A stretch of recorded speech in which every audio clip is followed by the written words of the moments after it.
It's time for Dan Barrero's Top 5 at 5. Brought to you by Gutter Helmet of Minnesota. Never clean your gutters again. Learn more at gutterhelmetmn.com. 801 guy writes, this is Matt actually.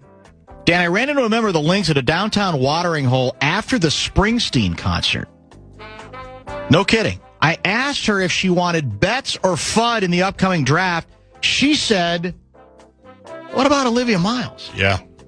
Point being, Miles wasn't touted as a bona fide number one by most of the rubes.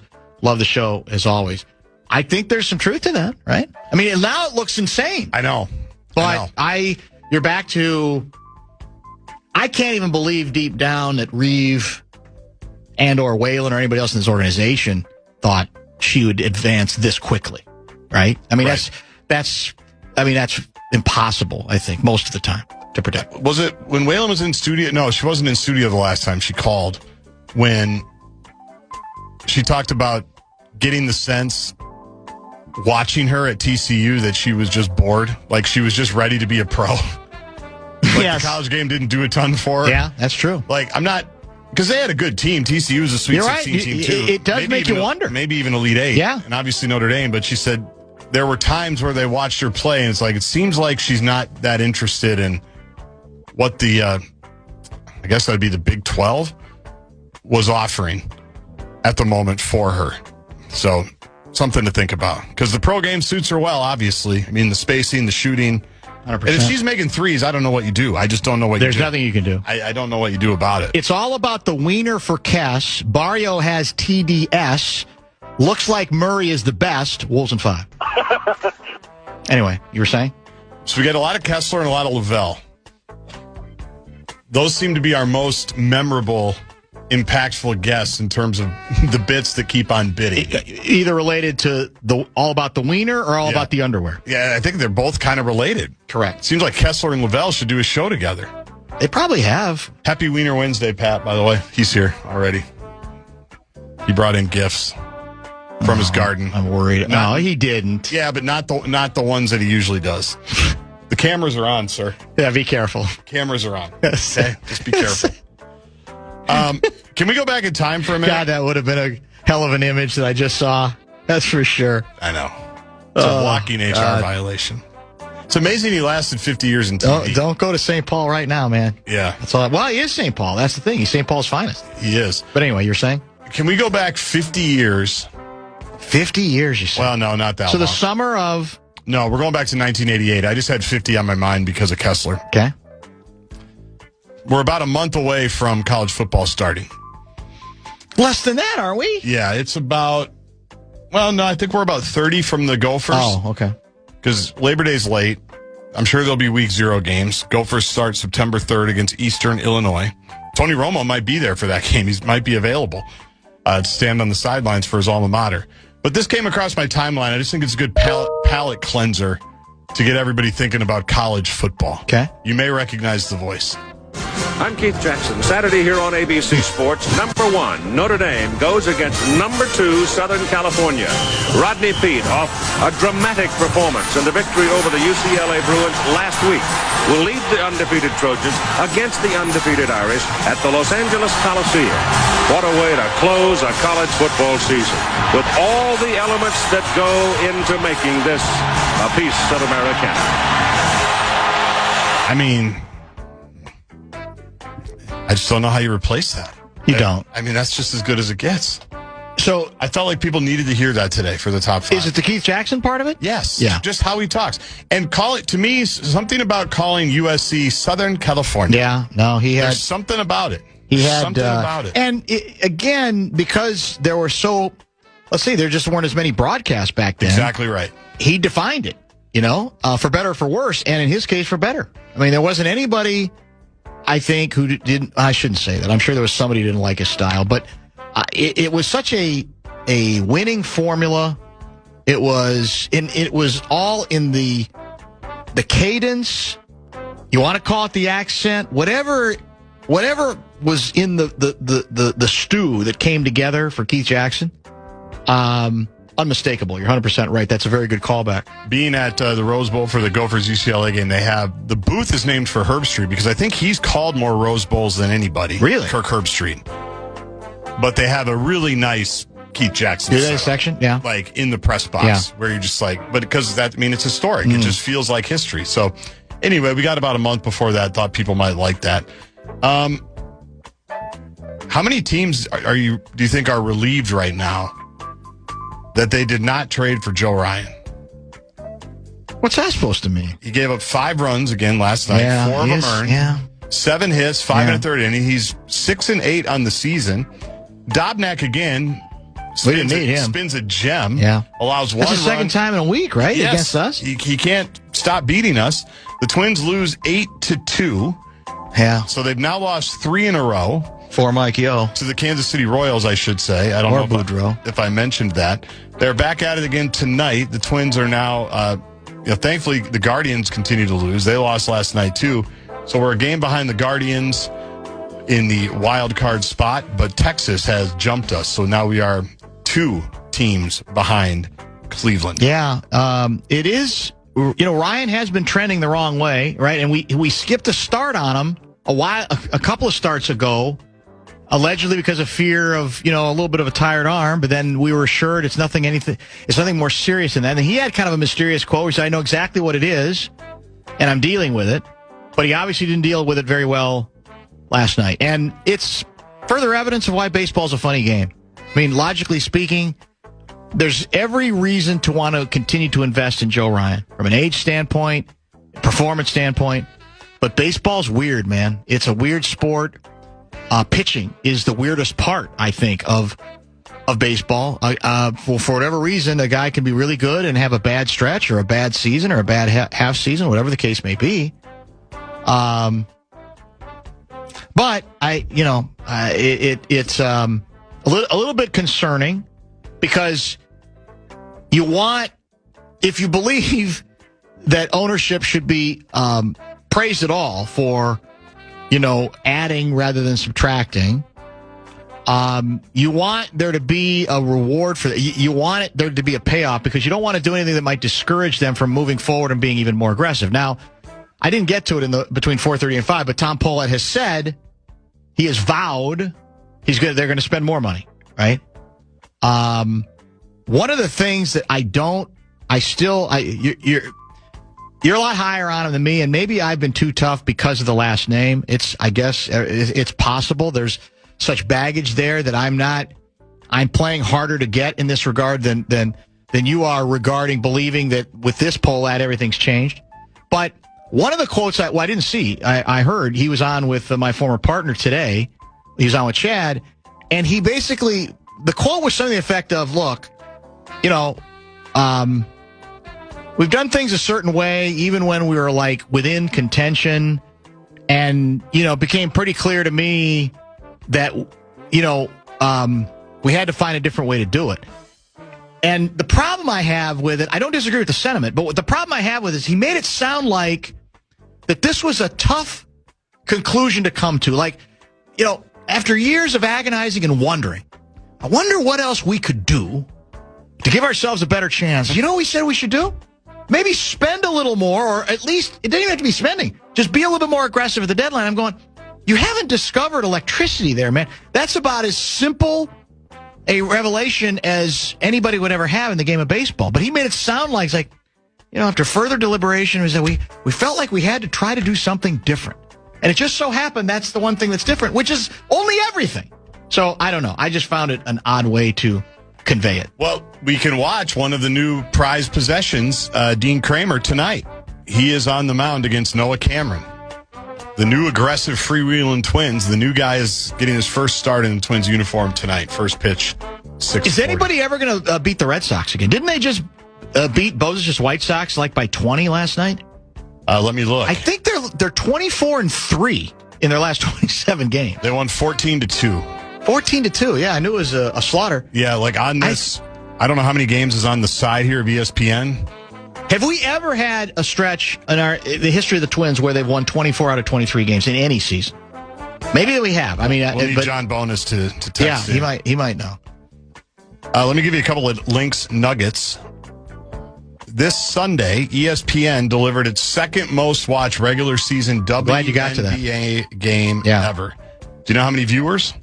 I thought I saw 2.5 million. You got it, 2.5. It peaked at 3.1, averaged 2.5 million viewers, and that's because both teams are good and Caitlin Clark was here. And probably Sophie Cunningham. Why do you have to do that? Why do you have to bring her into it? Why? I don't know. Why am I like that? I don't know. It wasn't enough that the two of the hottest teams. Yeah, it wasn't. You won't build it around Olivia Miles. You continue to ignore her. You're right, I do. I just got to make it about Caitlin. Caitlin this and Caitlin that. How did she shoot in that game? I don't even remember. But she had decent numbers. She had big numbers, yeah. But they don't guard. Right. Now, you could say that's still the issue with the Lynx. They don't guard as consistently as I think the head coach wants. Now, we do have, we've added Nafisa, who's a good defensive player when she's going good. But, yeah, I noticed those numbers.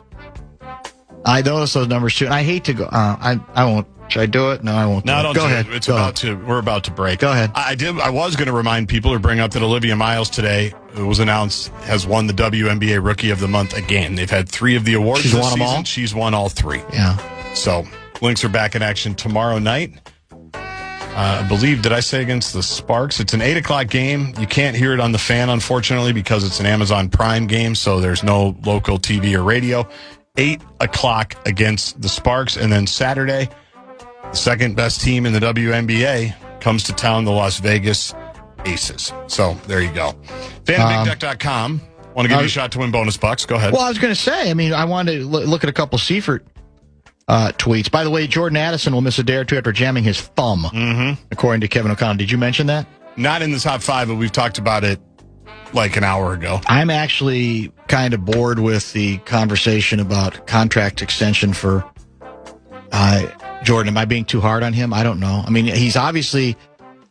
he had like 19 touchdown catches the first couple of years. That's a lot. When he's on the field, but he's on the field. I just weary that we're always. It's the first. We always got to go down. I know. And so then to me, it almost makes it sound like, well, the team's not doing its job if they don't reward him. It's like, well, really? And is he being slighted? Should be some balance there a little bit. The guy that was picked one pick ahead of him or behind just got a big deal. Well, by the way, do you see in terms of receivers money, I guess I should say. You can forget about our JJ. He's already been lapped like 3 times. Yeah. But that's the nature of it, right? That's what happens. You have to live with. Yes, the market gets reset. Very true. FanandBigDeck.com. I'm going to give you a shot to win bonus bucks. It is our national cash contest. Final keyword of the evening is new. Go to KFAN.com and enter the keyword new. Kessler in just about 10 or 15 minutes. You're listening to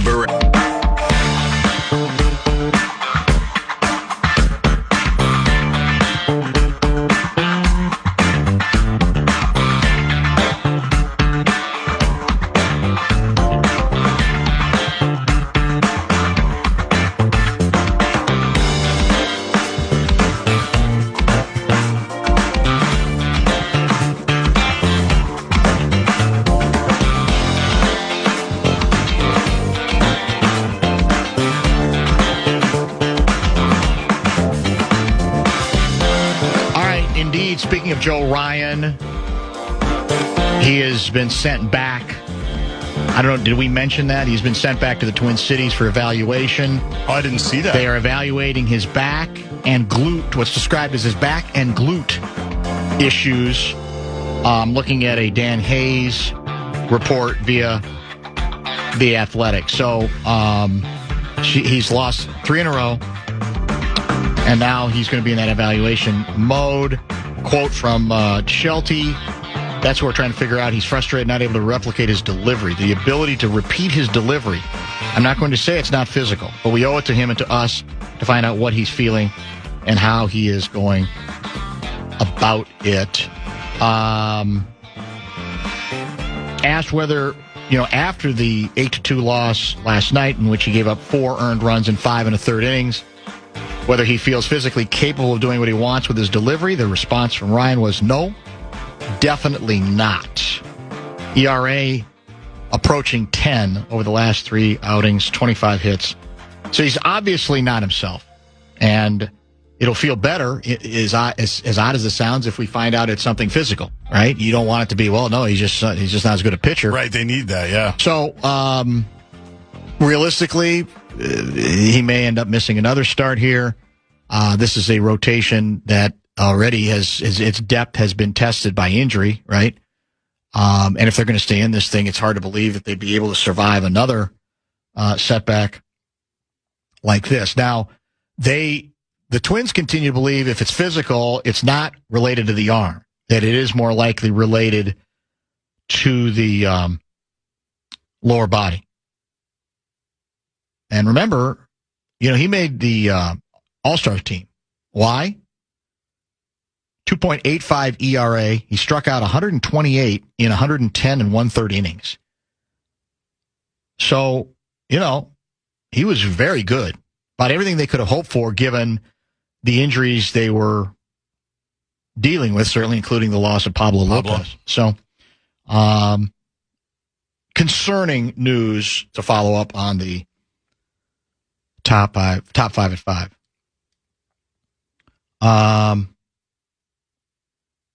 What do you think? Were the Mod Squad with this bumper music? Well, probably not. I would put the bumper music discussion that it is what it is at this point, and so there's not much point in obsessing over it all that much longer. Caitlin Clark, Kessler, Snark, Afternoon Aardvark, Wolves in 5. I don't think anybody's beaten Minnesota on the 3. No, that's pretty good. Yeah, I have to say, and that doesn't mean that some of these other ones aren't good, aren't clever. Right. The WNBA of State Fair shirts. Trying not to compare. So does this fall under the classification of, yes, indeed, everything is political? About a month ago, I couldn't pick Sophie Cunningham out of a lineup between Gary Coleman, Bozo the Clown, and Nancy Pelosi. Now I'd crawl over broken glass for some Sophie. That sounds vaguely political. Like, well, now I couldn't care less about WNBA, but now that somebody said what I believe, sure, now you got something. Well, what's interesting is, well, there's a lot that's interesting. But you go back a month ago, she was most known for pointing at the other player. Yeah, that's true. And, that's how, and everybody kind of knew her. Yeah. Especially if you follow the league at all. You knew who she was when she went there and, how she played. And there's been, that's part of the reason why the profiles were, why she was interviewed back in February before any of this started. Because people knew that she was profilable because of her impact on teams and how she plays and just her overall competitive nature and everything. And then she became, because, she got, part of that story, if you remember, was she got basically overnight famous because she cheap shotted another player late in the game, right? Well, that's right. That had gone after Caitlin. It was something totally different. She was trying to be basically what Charles Oakley used to be Michael Jordan, kind of the bodyguard thing on the court, the protector. A little bit. Yeah. So that's where her life kind of changed overnight, and that's why that whole profile was going to be written. And then obviously it's gone to a much different place. But she was kind of famous or infamous for more stuff than now what it's turned into here the last few weeks.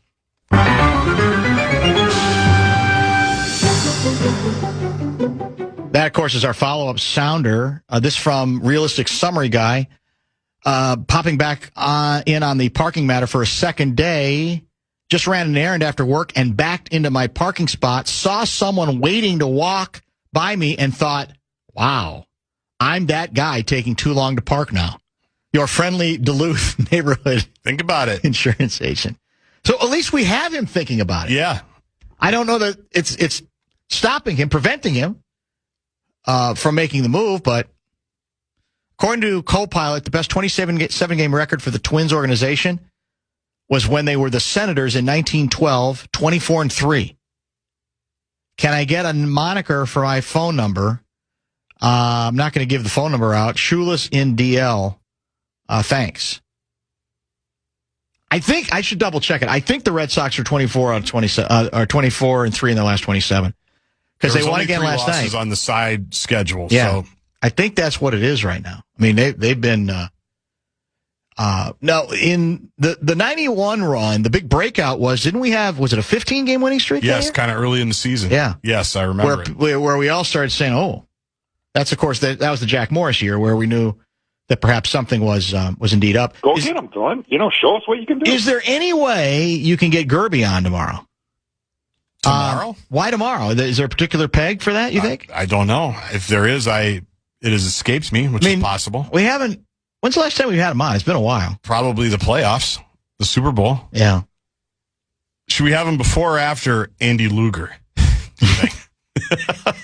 Or with? With would be interesting. Even Those two better. would have a good discussion. Well, in fact, Luger has heard us talking about reminiscing about 50 years ago. What was life like back in the summer of 76? For sure. He says he's got a great... He claims that 1976, 50 years ago, something happened that utterly and completely changed his life. That's a tease. That's a hell of a tease, isn't it? So we look forward to get to that. Did we talk about that with Kessler last week? I can't remember. Did we do the 76 reminiscing with him last week? No, he says no. Yeah, so he's another guy because he's old enough. We got to... Part of the bit, it's hard to sustain that bit because if you weren't around in 76, what the hell can you say about it, right? Realistically. Right. But that's the beauty of Kessler. He was already like 35 years old in 76. He should remember very well. He was probably journaling about it. Think about it. Yeah, we should have had him bring in his journals. Did you see now Arnie's everywhere? Arnie Carlson? Now, no. Yeah, people are stealing our material. Now Carol Levin just did like 20 minutes with him. They brought him in like one of those deals where you're doing, the in-depth interview. I mean, now he's everywhere. 35 years people have been chasing the fan, man. It's nothing new. It's nothing new. And we're humbled about it. That's the thing. We're very humble. We're very humble about it. Yeah, we don't take ourselves very seriously. Yeah, it's fine. Yeah, just keep doing. I don't blame you. I don't blame you. It's good stuff. Yeah. We know what we're doing here. Minnesota, you realize if you do use my slogan for a T-shirt, you're going to force me to come out there and buy one, right? I'm on Team Seifert when it comes to the fair. We'll send you one. You don't have to come out. Oh, we should make him come out. But that surprises me. Minnesota seems like a guy that likes a good cookie and a good drink. Yeah, I don't know why I actually think for some people it's just become the cool thing to say. Right. Well, everybody says I got to go to the fair. Well, I don't want to go to the fair. And so it becomes, I guess what I'm saying is I'm not even sure it's sincere. I'm not even sure there's TV sincerity. It's the groupthink again. Yeah, there's a lot of that going on. They found their people. Yeah, that's very true. For Luger, he probably heard Springsteen for the first time. No, this is, I think, a sports-related epiphany. Okay. In his case, it's not related to, although he is a big Springsteen guy. There's no question about that. All right, let's do this. Let's make this the bottom of the hour pause. Indeed, Kessler is in the house. We have a lot of questioning for Kessler, and then apparently we got a lot of debate stuff to discuss in the great state of Minnesota. And we're going to get a little more detail about the fact that it's the Republicans who seem, at least the positions of organized power Republicans, who are trying harder than anybody else to find a way to get rid of My Pillow guy. An interesting concept, which we alluded to briefly yesterday. So all of that and more. Don't forget. You can text us, 64686, if you have questions or observations for Special K or more T-shirt ideas in which Special K is featured prominently. He'll love those, believe me. Bumper to Bumper with Dan Burr. The media would take a great look at the views of the people in Congress and find out, are they pro-America or anti-America? Pat Kessler. Because people have got to know whether or not their president's a crook. Well, I'm not a crook. I can't trust Obama. He's an Arab. Pat Kessler. Tear down this wall. I did nothing wrong at the Minneapolis airport. Senator, you're no Jack Kennedy. Pat Kessler. And now, to help Dan break down all the tough questions in politics, it's our own Pat Kessler. Political Wonk. I feel like a supermodel, except like times 10. It's Channel 4's Pat Kessler with Dan Barrero on the Fan.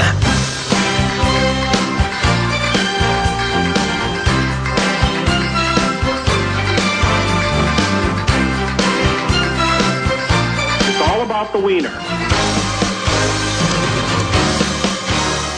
So far ahead of his time. Who knew? Pat Kessler. No, that one's not a good. I'm looking for some good Wolves and Fives, and I thought I had one. Hold on a second. Let me keep scrolling down. Gerby's an owner. Kessler's a stoner. Lavelle's a bad phoner. Wolves and Five. I can think of something else that rhymes. Please don't. Come on. Just let's ease into it a little bit. Let it breathe a little bit. I mean, what are you, 12? Have some chill. Wow, that kind of hurts. Does it? Yes. Not a lot, but... yeah, that's... See, I don't like... I have one on my phone, and I left my phone in the other room, so I'll go get it. But one what? I'll bring your phone in. That I wrote... Oh, like the Wolves and Five? The first two lines, and I can't get the third line. So the first line is a-hole in the afternoon, Wiener Wednesday coming soon, and I can't think of a third line. So I asked AI. Did they come up with something? Nothing great. Nothing that excited you? No. That's unfortunate. They said, soon we'll be having hot dogs under the moon. Something like that. So, yeah, that doesn't seem very... Wolves and Five. Wolves and Five, yeah. Yeah, that's a lot of work today. A lot of our listeners have gotten very much involved. I know. This is pretty incredible. Here. How about this one? Yes. Get Special K a J on every Wednesday. Olivia can play Wolves and Five. I like that. Okay, I like that. You love the day. Yeah. Kessler pontificates, Barrero bloviates, Gaardsy abdicates, Wolves and Five. That's one of the best. Let's get to the important stuff early. And try to answer each of these questions honestly. Here's the first. Sure. True or false? You back into parking places on a regular basis. He does. I knew it. Can't you just... It's so believable. You do, don't you? Holds up the whole procession. All right, Gopher games, Sky-U-Ma Live. But here's the thing. Oh, my God. I cannot believe it. Busted. I cannot believe it. I really wanted to lie and say, of course not. But you do, don't you? Yeah, because my gal might be listening. And you cannot tell a lie. I cannot. Yeah. No, that's especially on this. So you do back in. Not every time, but here's the thing. I try to park as far away, both from the building and from other cars as I can. You think your car's that special? Well, I want to have time to back in, maybe, or something. I got you. I don't know So you're trying to be as unobtrusive as possible if you're going to do it. And I don't do it all the time, but many times, yes, I do. I'm very concerned that people are parking too close to me all the time. I worry about that. Are you anal about parking between the lines, where if you park, get out of your vehicle, and are walking to your destination, like out of the Sky-U-Ma lot to a Gopher game, and you look back and you go, I'm on one side here. I'm a little bit out. I can't leave it. I'm going to go back. It's like you stole my letters and read each one out loud. I had a hunch, yeah. Yeah.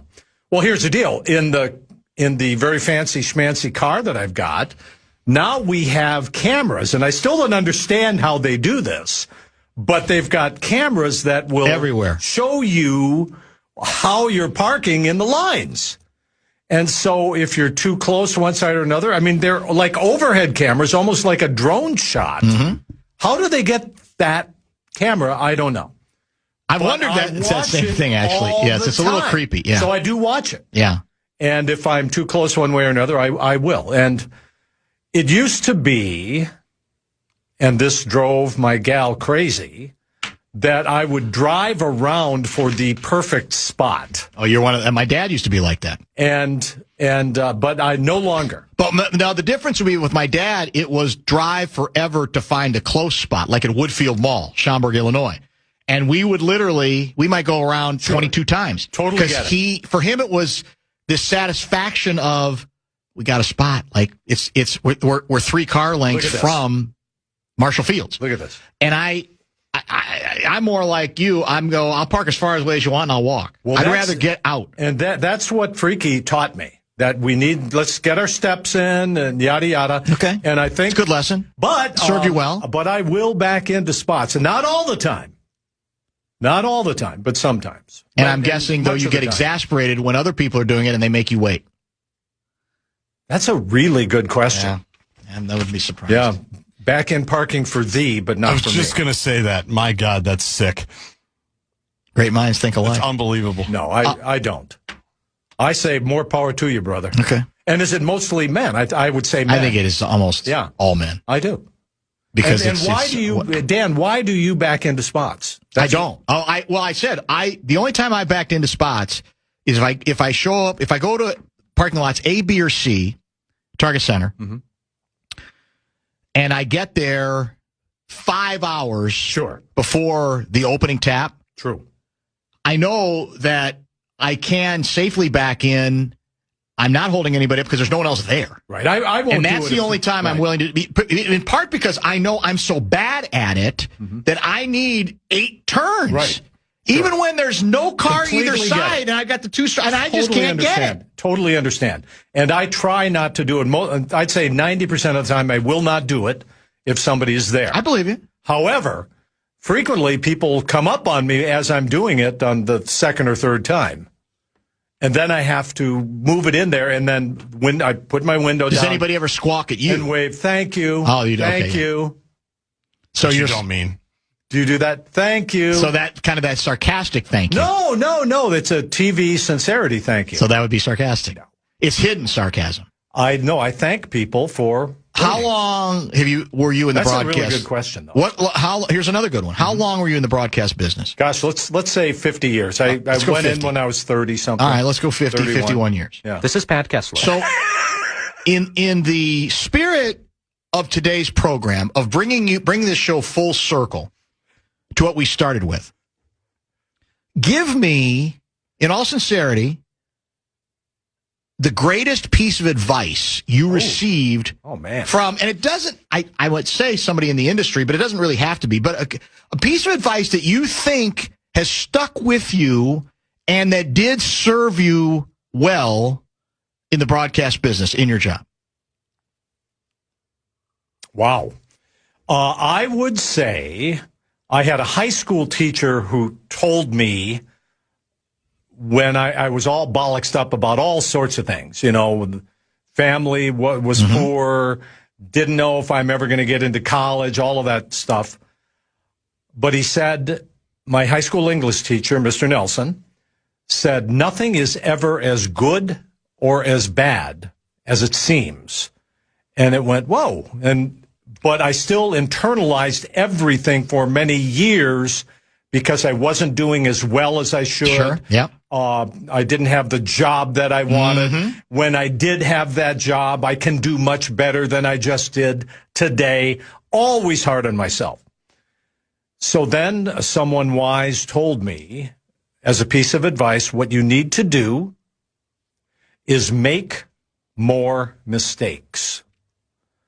Make more mistakes. Stop trying to be perfect. Obsessing about you can't be perfect. You're not going to be. Make more mistakes, accept them, and do better after you do this. Make more mistakes. And so late in life, I'm making a hell of a lot of mistakes. Those are both good. And the second one is very valuable. You're right. And to me, parenthetically, who said that one to you? Do you remember who it was? Honestly, I don't remember. You don't remember? Because my guess is whoever did, in effect, was saying, don't play it safe, right? Because part of, I think, the instinct is I am worrying about, I want to be as perfect as possible. I don't want to screw it up. So you tend to then, if you go down that road too far, you may not screw up, but are you really going to find out what you're capable of doing because you're avoiding the screw up? Because the screw up's not fun especially when it's public, right? In terms of this business, and they're not big mistakes. They're not big screw ups. It's even a lifestyle where there was a point in my career where I thought I had to be there at 6:30 and 7 in the morning, even if I didn't start until 9:30. Yeah, and then I would stay till after 10 o'clock at night because I was worried that I would miss something. And it didn't matter. It just doesn't matter. What you are endorsing, or at least in terms of that discovery, is the Bud Grant approach to work. Because Bud, unlike a lot of coaches who pride themselves on what? That coach works 22 hours. Mm-hmm. I'm going to work 23 and a half. Exactly. I'm going to bunk up. I'm going to have a bed in my office. And the Bud approach was, get out of here, to his coaches. Get out of here. We're not going to gain anything from it. I need you fresher than that. Now, the comeback to that, which was confirmed by Chuck Foreman earlier in this week, was maybe Bud took that too far when it came to Super Bowl week, because apparently we're the only pro football team to go to the Super Bowl, and went 4 times, and not practice at all in that extra week before actual Super Bowl week. Yeah, we found that out. Fran Tarkenton has said it, but I'd never heard another player confirm it. Chuck confirmed it and admitted that the players were fresh. Have some fun. Yeah, that's what he's saying. He's like, some people left town. Yeah. So that might be going too far with the take it easy. Yeah, so it was always then I began to think in my head, do your best, leave the rest. That's it. Do your best, leave the rest. Who'd you steal that one from? I don't know. Oh. These are just in my head. So the only one you remember was your high school teacher, and you do remember his name. I do. It is amazing how high school teachers, the good ones, you remember. At a low point, and you know, I'm who knows? Yes. I mean, I'm a 16, 17-year-old kid, and my English teacher is encouraging me. You can do this, when I have very little confidence that I can, and there it is. So yeah. Nothing is ever as good or as bad as it seems. That's a good one, too. They're all good. Yeah, if you're just joining, we got into that earlier. Athletic had a piece where they asked a bunch of big shot Hall of Fame players what the best advice was that they had ever heard. All right, let's get one other housekeeping item out of the way, and then we'll get to the debates and everything else that's on your list, including apparently some breaking news about a little vacation action here, which I'm kind of interested in. We've kind of started this summer, something we like to call unofficially the summer of 76. The idea of what was life like 50 years ago this summer? Technically, it doesn't have to be just the summer, but we're at the 50-year mark. We're 50 years removed from 1976, Kessler. So what was life pretty amazing. Like for Pat Kessler in 1976? It was a struggle. In 76, it was trying to find work, trying to find a job. If I recall, the economy was not great. I do remember the bicentennial, of course. That's right, that summer. Bicentennial that summer.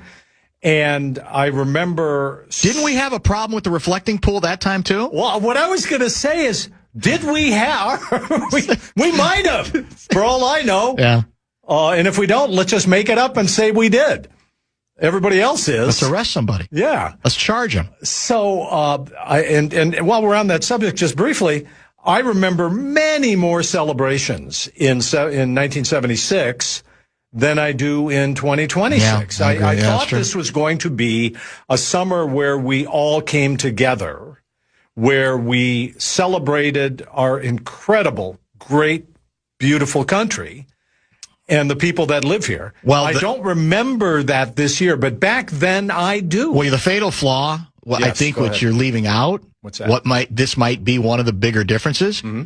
I think in 76, the idea was to celebrate the bicentennial of the nation, celebrate the country. Yes. I think the problem this time was the president was not convinced there was going to be enough celebration of him. He wanted the celebration to be of him rather than the country. I think that might have been. That's just my. I'm not putting that on you. Wrong. I hope you're wrong. But I'm suggesting it. I'm hinting at it. I think you're right. Yeah. Here's why. There has been a. What do we call the sesquicentennial? Sesquicentennial. I don't know what it is, yeah. This is the sort of like Wiener Wednesday. Same thing. Means the same thing. Yeah, exactly. But there was an official bipartisan, nonpartisan commission which Congress funded to handle all of the celebrations around the country. Yeah. And then the president took it over, drained the funds, and started his own celebration. And I think many people then got turned off by it. But 1976 was, I remember the tall ships. That's what I remember most about it. But it was a time where I was just out of school, trying to struggle, trying to get a job, having a lot of difficulty. What were you listening to? What were you watching? Well, in 76. Never watched television pretty much in the 1970s. I did not watch television. Explains a lot. Did not have a television in our home. My parents had a television in their bedroom, and they would carry it out to the living room on special occasions. It could be every night, or on Friday nights, or on a Saturday night. But they kept it in their room. We couldn't just go and turn it on in the living room. Gotcha. And then frequently we would watch what my father wanted to watch, but other times, I mean, we didn't. So we didn't watch much television at all. Music, I was listening to I'm Homer Simpson with hair back then. And, so I'm listening to the Beatles and the Stones and going to concerts and doing all of that. Yeah, and I did How much dope were you smoking then? 76. I'm not judging. I'm just curious. Well, how much were you? Very little. I'm very square on this. I never got into it. Well, I would say it's been 50 years since I toked up. I'm going to say that. Oh, come on. I'm telling you, man. I'm telling you. All right. What? You asked, I did ask me a personal question. I answer you. Here's what I worry about. And then you beat the hell out of me. Here's what I worry about. Yes. What I worry about is you're giving me the TV answer, the answer that you believe if you're on TV, you're required to give as opposed to the truth. I could be wrong. No, that's the truth. Okay. That's absolutely. So it's not the TV truth. It is. So in the 70s, I experimented. LSD? Absolutely. Mescaline? Absolutely. Peyote? That's 100%.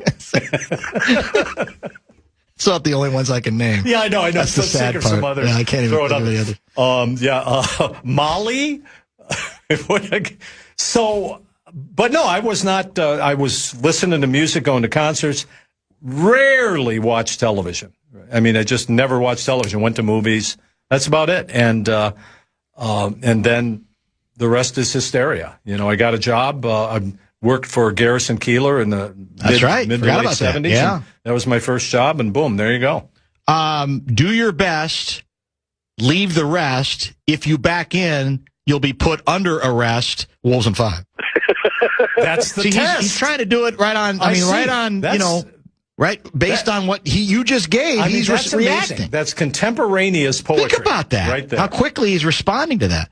What's the breaking news about an interesting couple spending some time coming to our shores, so to speak, our lake shores? Well, I'm gonna look it up because I sent it. You sent it late. Yeah, it sounded like it was breaking news. I sent it to my email, but I know people make fun of this and mock this, but as you know, TMZ is actually one of the better news sources for celebrity news, and now I think for political news.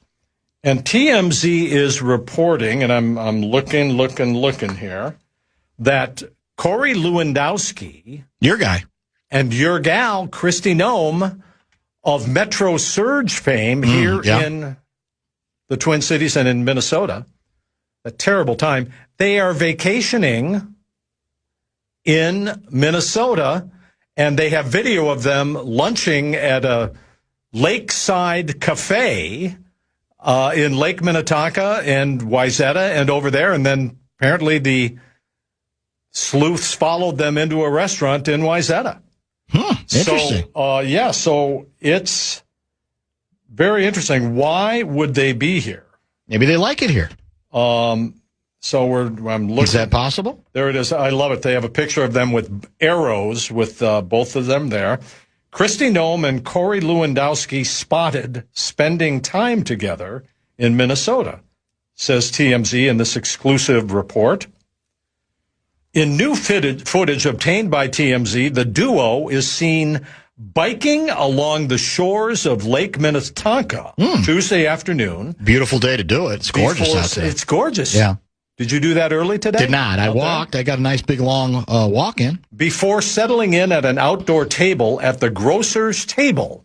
That's a cozy one of those market and cafe. Yeah, that's one of those within a while places. We're happy for you. Corey's keeping it casual in a tight T-shirt and a fresh pair of shades, while Christy tried to keep a low profile in a flannel shirt and a floppy hat. A little warm for flannel, although it's not hot. But yeah, this is good. Really good stuff. Would you call this elite report? Like, if this is the kind of reporting Actually, I would. You grew up dreaming of doing. Absolutely, I think this is. Would you say this is news? Well, yeah. I mean, seriously. I don't see why not. I mean, just it's gossipy news, but I guess it's news. Yeah.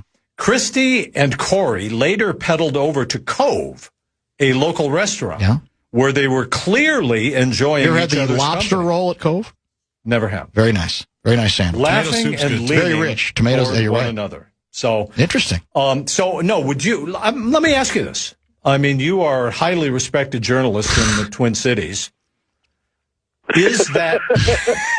He did it for you. Well, you paused. You were waiting. I know. So is this? Believe me, it's the fake sincerity. We're in alignment today. Yeah. I can recreate that as a real laugh or a fake laugh, and they're both creepy. Well, that one's not creepy. That's just fake. Okay. Like you said, that's good and fun. Is that news? I'm asking you. No. Okay, I love you, and I disagree. I'm not offended by it, but I wouldn't call it. It doesn't do anything for me. I would say if the high-level government official, who engineered and organized the greatest civil upheaval in the state of Minnesota, maybe in decades, if not ever, with masked gunmen in unmarked cars, rounding up people, shooting and killing too. I say that's news. Well, and now she's here. It's new. Why? It's news. What you just described is the news. Unless, I mean, do we have Border Patrol up where that says we're not going to let you come? I mean, that's the part. I don't get the news value of what you're saying. Well, there's so many questions. Why is she here? Why would she come here? I don't know. Why would she go? Why would she go anywhere? Mr. President, I thought this was a dystopian hellhole. I thought that this is a place nobody wanted to come. I think there's a connection here, man. Okay. I do. I'll leave that. I call this news. I'll leave that one to you. Everything you described is news. What I need more than they had. They shared a lobster roll at Cove to make me lose my mind. But I don't know, man. I think they're together. That's a whole nother level that I probably wouldn't report on. And remember her husband with the balloons? Go ahead. I'm just get it out of your system. No, it's sitting there. I am just asking. You're just asking. Yeah, that's what you do. That's all you're doing. You're not. So I would say that's news, and I think that's kind of interesting. Okay. So there you go. That's all I have to say. Top of the hour pause here. I'm glad we got to it. We'll get to some debate stuff that apparently is getting a little bit frosty, a little bit. But we're coming down to the wire here, right? Pretty soon. That is correct. We got the Republican leadership basically trying to run my pillow guy out of town, or out of the state at least, and much, much more. 64686 is the Bradshaw and Bryant KFAN text line. Back with more Special K in just a minute. You're listening to Barrero on The Fan. From the 1-800 Ask Gary Traffic Center. This report is sponsored by Whole Foods Market.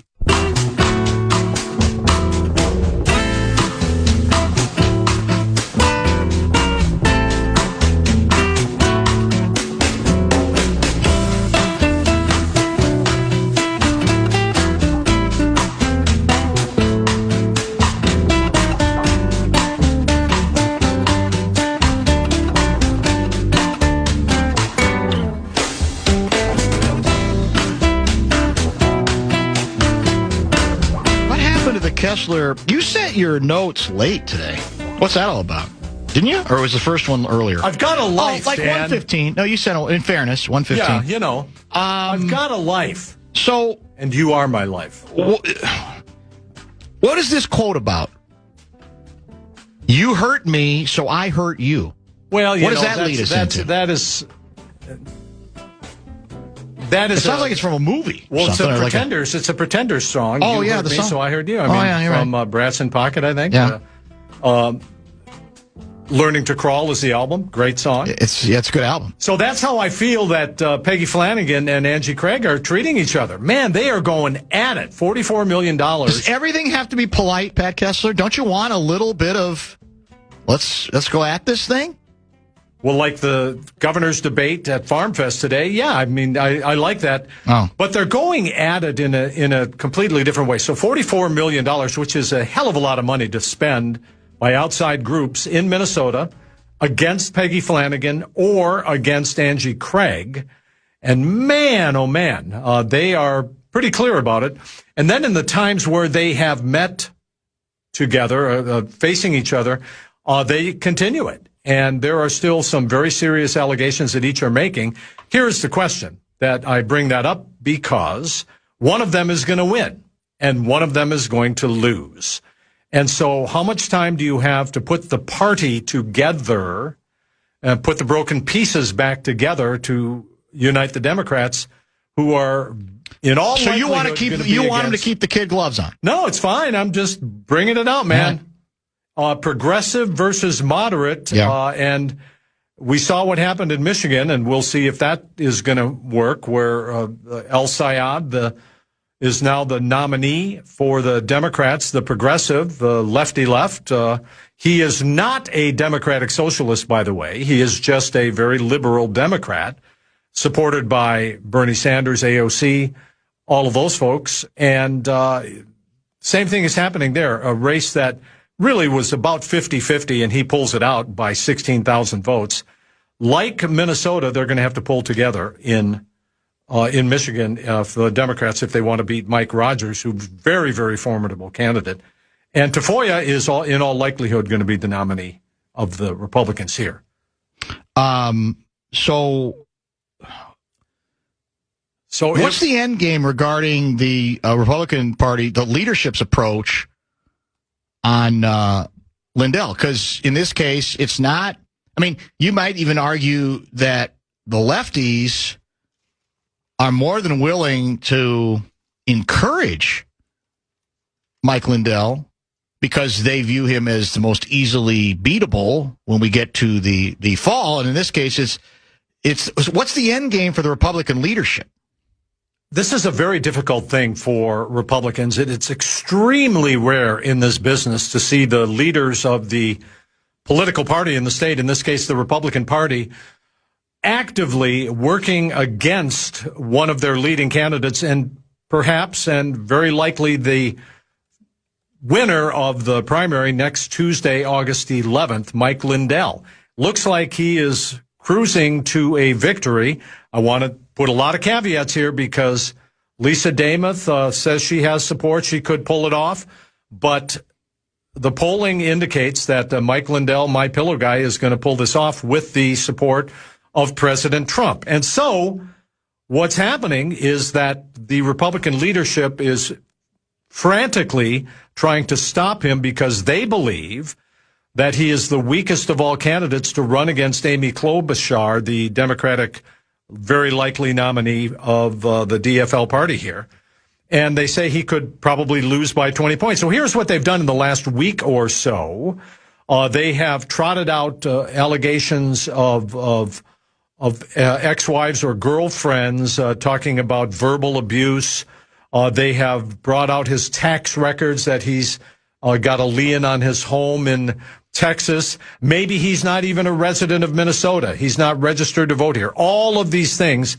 It got to a point where the chairman of the Minnesota Republican Party asked the Democratic Secretary of State in Minnesota to determine if Mike Lindell is an actual resident. Leave it aside that this guy's not a judge.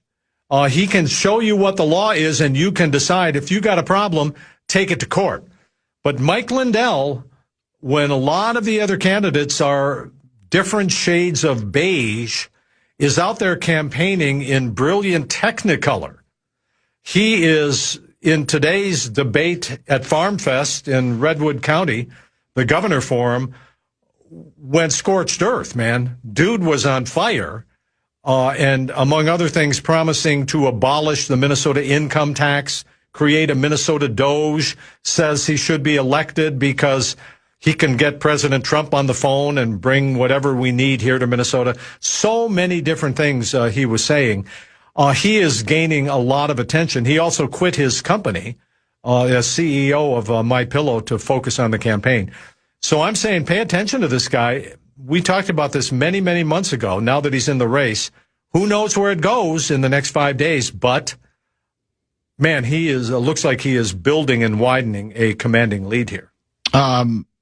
Texter 612, assuming Klobuchar wins the gubernatorial election, who does she appoint to her open U.S. Senate seat? Loser of Angie Craig versus Flanagan, Dean Phillips, Coach Walz, who? Man, that is a really, really good question. I have asked some high-level Democrats about it, and they say that they are in, that they have some ideas, but, you know, nothing is for sure. Let's recall that she could resign now, but she's going to hold on to the seat until the election is over. Let's say she does win, and then she is going to have the opportunity to appoint somebody to fill out her term. Let me throw out a name. He doesn't know I'm doing this. May I? I'm ready. Andy Luger. He says he's done. I know. Although, on the other hand, okay, I like that. On the other hand, if he's told you don't have to worry about campaigning, maybe, you know, because that's the hard part, maybe he'd say, okay. Well, sure. He has told me also that he's done. We'll ask him again tomorrow. And you absolutely. So I think he's kind of very much like Amy Klobuchar is. I would be shocked. I'm just going to say it. I would be shocked if she appoints Governor Tim Walz as her successor. So I don't see that in the cards. Again, you know, I've been in this business long enough to know that anything can happen. I don't see that. I, in the back of my head, thought, well, what about Franken? I don't see that. Mm-hmm. So it's going to be someone, the name that I keep hearing floated, again, who knows? Yeah.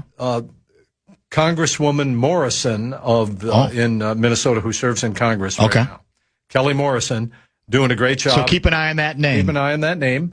But I haven't spoken to her, and I'm just talking to Democrats who are saying this. So he will get to appoint. She will get to appoint somebody. What is the what's the Pete Stauber story about?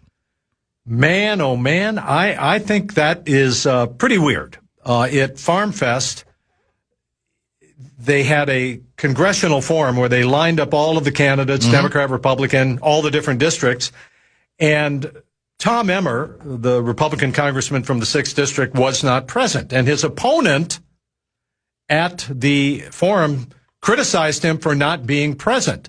And Stauber, who represents northeastern Minnesota, the Iron Range District, 8th District, just went off. You wouldn't talk like that. He starts yelling, explodes in anger. If you knew what he was going through right now. Tom Emmer is fighting for his damn life, is what he said. I'm just quoting. That's fairly provocative. So what do we know? What do we think we know? Is he in danger? Yeah. Is he on his last days? Should we be praying for him? So people call up Tom Emmer. Nah, just had some foot surgery. I'm just hanging out in Washington. I'm in crutches. Well, has anybody gone back to Stauber yet and said, well, he won't talk? He won't talk now. He won't talk. After the original. Yeah, so reporters did try to talk with him. His office cryptically put out a press release saying that Tom Emmer is not fighting for his damn life. So, I don't know, man. I thought it was pretty weird behavior for a sitting congressman to do that to that's one of the top leaders it obviously in the United States of America. Yeah, it certainly leads to some questions. Absolutely. If there's something so why are you behaving that way going on? Yeah, that's trying to shame and blame and embarrass the Democratic opponent.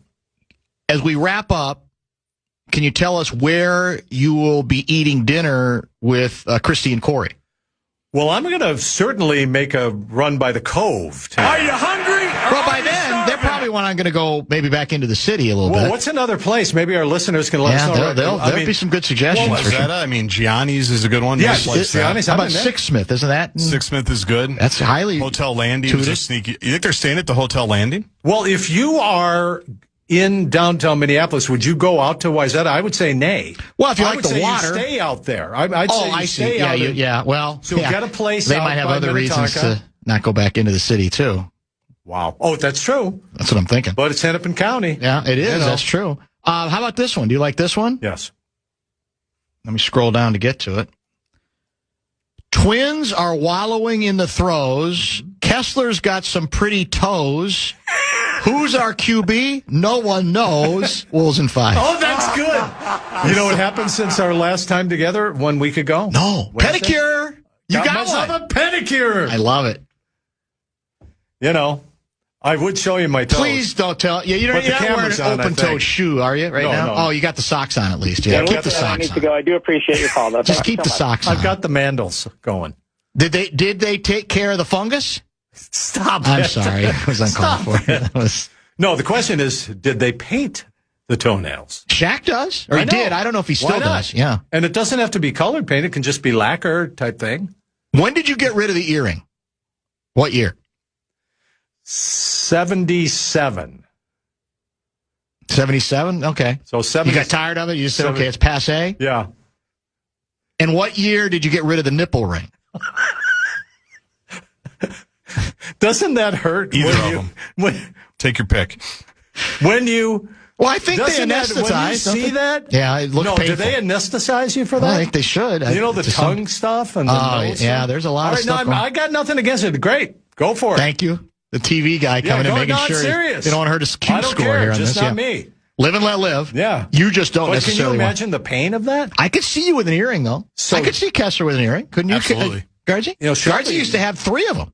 Did you? Yes, he had 3 of them. Yeah. 3 piercings in his ear. 2 on one side, 3 on one side, 2 on one. Yeah. What do you have? 2 on the left, 1 on the right. Why did you choose that? Because that's what everybody was doing. That was the fashionable thing to do at the time. Yeah. I was trying to be cool. Wow. Unsuccessful. Man.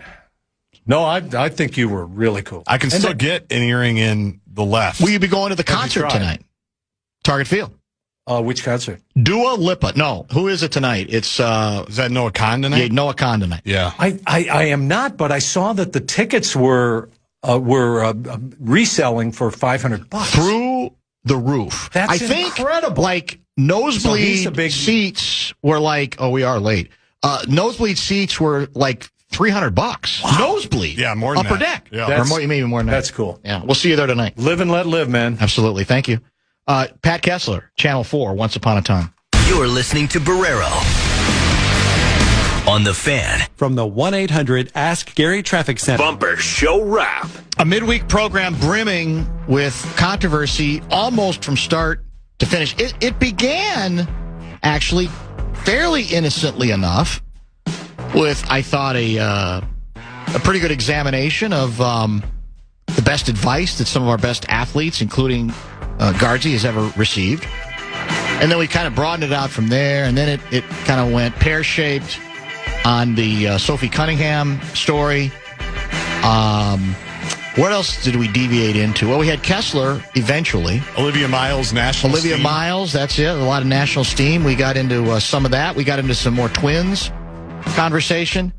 I'm still saving because it's got to be a day. Maybe tomorrow is the day, although Andy Luger is scheduled to be in studio, I think, beginning at 3:30 tomorrow. Okay.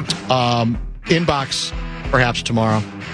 It's a deep read, and so it takes some time to develop it, but I think it might be worth it. And the headline on it was The Cities That Said Yes to Drugs. It's in The Atlantic, written by one of my favorite writers there, and it's a pretty tough, but I think fair, examination of the cities that this particular lefty says have gone way too far, all in the name of allegedly compassion.